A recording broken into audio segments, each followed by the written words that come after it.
I still remember the exact moment I realized my husband had been keeping a secret from me. It wasn't a photograph. It wasn't a hidden bank account. It was a voice message sent from his phone 3 days after his funeral. My name is Emma. I had been married to Noah for 11 years. We had a 10-year-old son, Lucas. Noah wasn't perfect, but he was the kind of husband who always called when he was running late. The kind of father who never missed Lucas's school events. The night before he died, he kissed us both goodnight.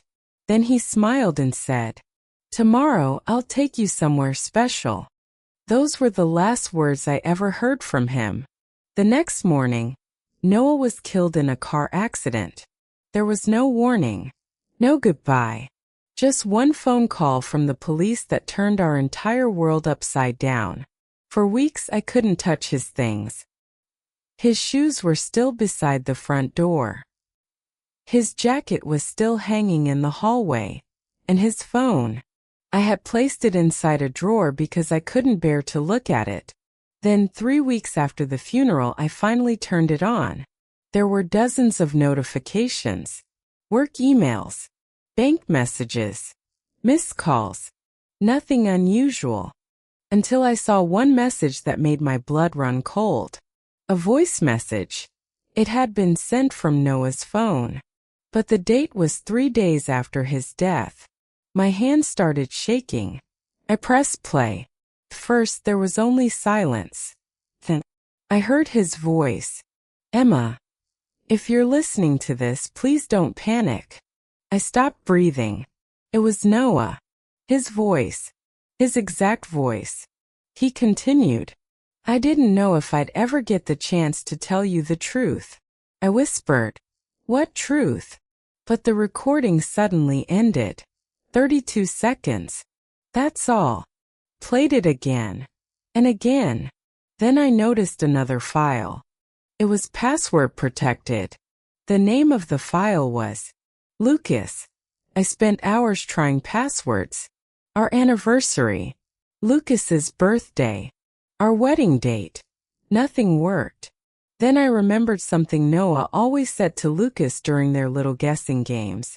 The answer is always where you started. I stared at the name again. Lucas. Where did Noah and Lucas always start? Then it hit me. The old wooden train set. I ran upstairs. Inside the tiny wooden train station was a secret compartment Noah had built years ago. My hands were trembling as I opened it.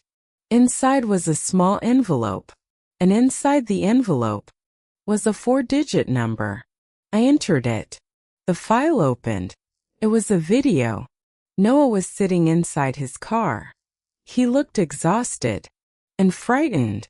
"Emma," he said, "I need you to listen carefully." Then he told me everything. A few months before his death, Noah had discovered that someone at his company was stealing millions of dollars. First, he thought it was simple financial fraud. But it was much bigger. Money was being moved through accounts belonging to innocent employees. People who had no idea their identities were being used. Noah had found evidence. Names. Transactions. Bank records. And when the people behind it discovered what Noah knew, they threatened him. Then they threatened Lucas. That's why Noah never told me. He was trying to protect us. He looked directly into the camera. "I wanted to tell you everything," he said. "But I was afraid they'd hurt you." Then his expression changed. He leaned closer to the camera. "If something happens to me, don't trust the police report immediately." The video ended. I sat there in silence. My husband hadn't simply been afraid.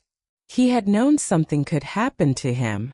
I immediately called the detective who investigated his accident. He listened to everything. Then there was a long silence. Finally, he said, "Emma, there's something we need to talk about." The first accident report had said Noah's brakes failed. But a second inspection had found something disturbing. The brake line had been deliberately damaged. Noah hadn't died in an accident. Someone had killed him. Then the detective asked, "Did Noah leave anything else behind?" I thought about the video, the train set, the envelope. Then suddenly, I remembered the toy train Noah had given Lucas 2 days before his death. He had looked at our son and said, "Keep this safe for me." I ran upstairs. I picked up the train. Something underneath it felt loose. I turned it over and removed a tiny metal plate. Inside was a memory card. The detective and I examined it together. There were bank records, photographs, names, dates, and one final video. It showed the person behind everything. I recognized him immediately. He wasn't a stranger. He was the company's chief financial officer. The same man who had attended Noah's funeral. The same man who had stood beside me and said, "I'm so sorry for your loss." The police arrested him 2 days later. Eventually he confessed. He had discovered that Noah was preparing to expose the entire operation. So he sabotaged Noah's car.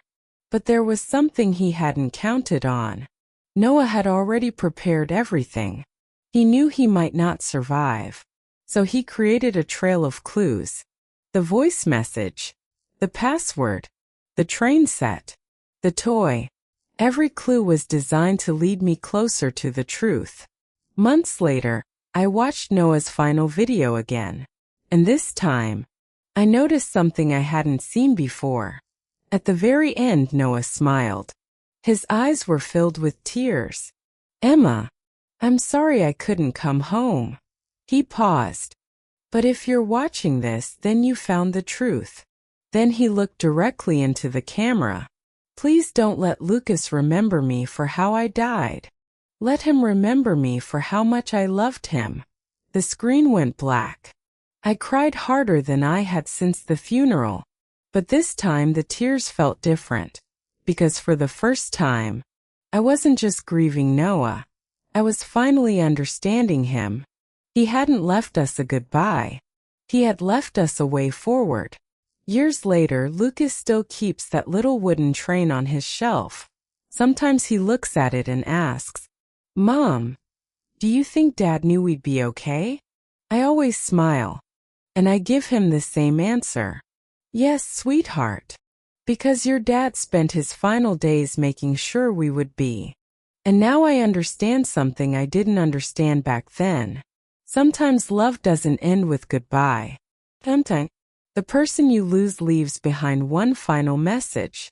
Not to bring them back, but to make sure you can keep going without them. And Noah's final message was simple. Take care of our boy. I did. And I always will.